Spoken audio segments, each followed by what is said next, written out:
Assalamualaikum warahmatullahi wabarakatuh.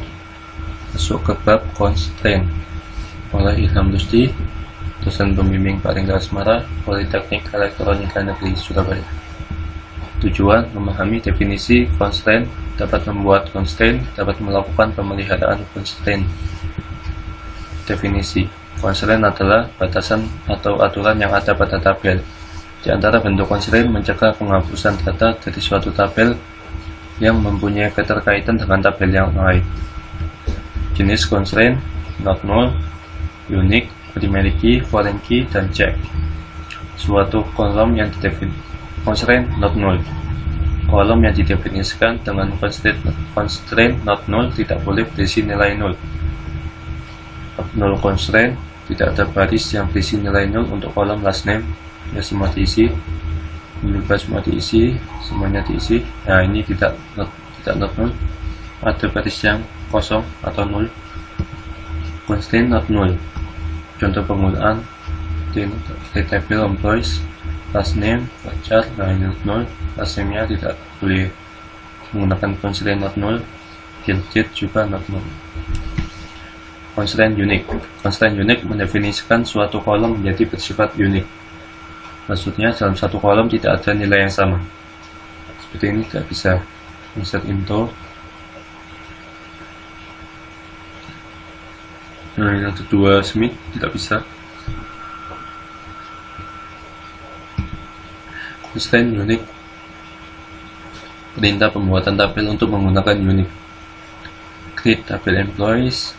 Constraint email UK unique email. Membuat email menjadi unik. Nah, ini unik. Atau bisa juga langsung di sini plus unik. Bisa juga seperti ini membuatnya. Sudah. Constraint primary key. Primary key merupakan gabungan dari unique dan not null. Bisa digunakan sebagai atribut kunci dari sebuah tabel. Bentuk key yang unik untuk suatu tabel, kolom yang didefinisikan sebagai primary key akan mengidentifikasikan suatu baris data menjadi unik. Nah, seperti ini, departemen ID tidak boleh ada yang sama dan tidak boleh kosong. 50 sudah ada dan kosong juga tidak boleh. Next. Penggunaannya constraint primary key seperti ini. Create table department ID, name, not null. Nah, ini not null. Pakai bisa juga di sini. Constraint tab ID primary key, department ID pakai primary key. Bisa juga di sini langsung primary key juga boleh. Foreign key merupakan definisi pada suatu kolom yang ada pada suatu tabel, di mana kolom tersebut juga dimiliki oleh tabel yang lain sebagai primary key. Employee dan department. Sini ada department ID yang merefer ke department ID pada tabel department. Pada tabel department ID ini digunakan sebagai primary key, sehingga employees merefer ke department.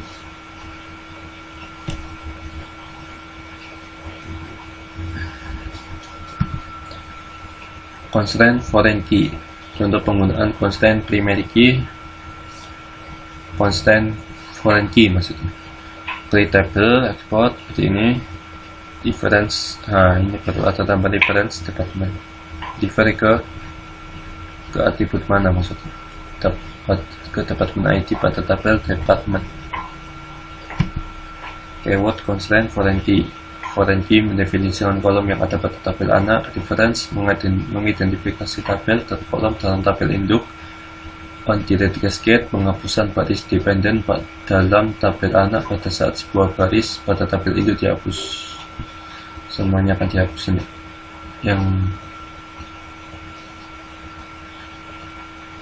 Baris dependen yang pada tabel yang refer ke foreign key akan dihapus. On delete set null. Jika ada tabel induk dihapus, maka semuanya menjadi null. Yang refer menjadi null. Constraint check.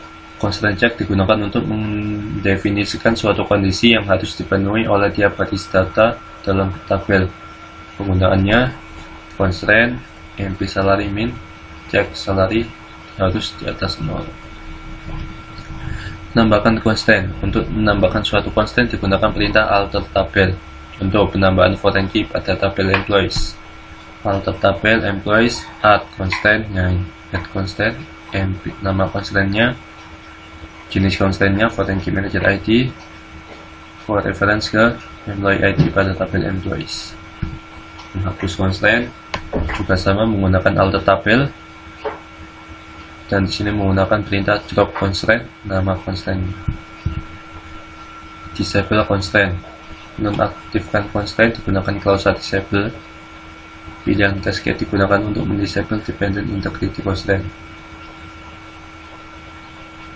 Alter tabel disable constraint, cascade disable menghilangkan dependency, mendisablekan juga dependensinya. Enable constraint juga sama, pakai alter tabel menggunakan sintak enable constraint, nama constraint.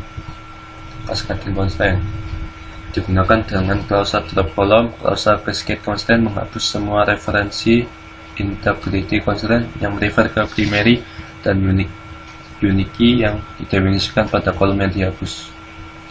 Alter tabel T1 drop PK cascade constraint.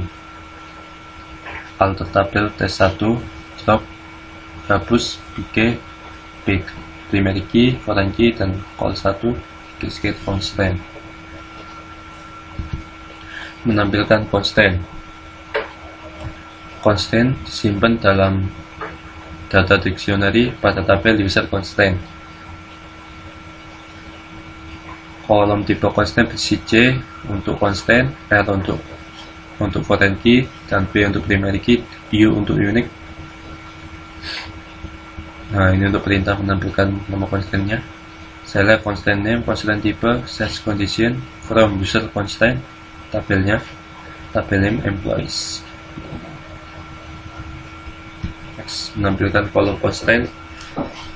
Menampilkan kolom yang berasosiasi dengan suatu nama, suatu constraint yang ada pada view. User const column, constraint name, column name, user const column dari tabel pada data dictionary. User const column, tabel name sama dengan employees. Masuk ke latihan soal. Jangan lupa mengerjakan, jangan lupa baca. Bismillah. Soal 1. Tambahkan tabel level primary key constraint pada tabel emp pada kolom ID. Constraint diberi nama myEmpID PK primary key seperti ini. Alter tabel add constraint myEmpID PK primary key ID. Buat primary key constraint pada tabel tab dengan menggunakan kolom ID. Constraint diberi nama myTab ID PK. Ini sama kayak yang soal tadi pertama. Tambahan kolom departemen ID ke dalam tabel MP. Tambahkan foreign key reference pada tabel MP yang memastikan bahwa data pegawai dimasukkan berdasarkan nomor departemen yang ada pada tabel tab. Untuk tabel MP departemen ID number tipe number, foreign key merefer ke departemen ID pada tabel tab. Tampilkan constraint yang telah ditambahkan dengan melihat pada view user constraint. Select constraint name, column name from user const column where tabel name sama dengan employees. Tampilkan nama objek dan tipenya dari data dictionary user object. Untuk tabel MP dan tab, select object name, object type, user object. Dari user object, tabel name in MP tab.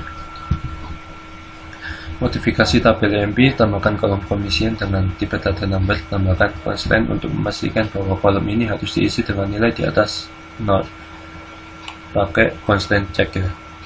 Add commission number check.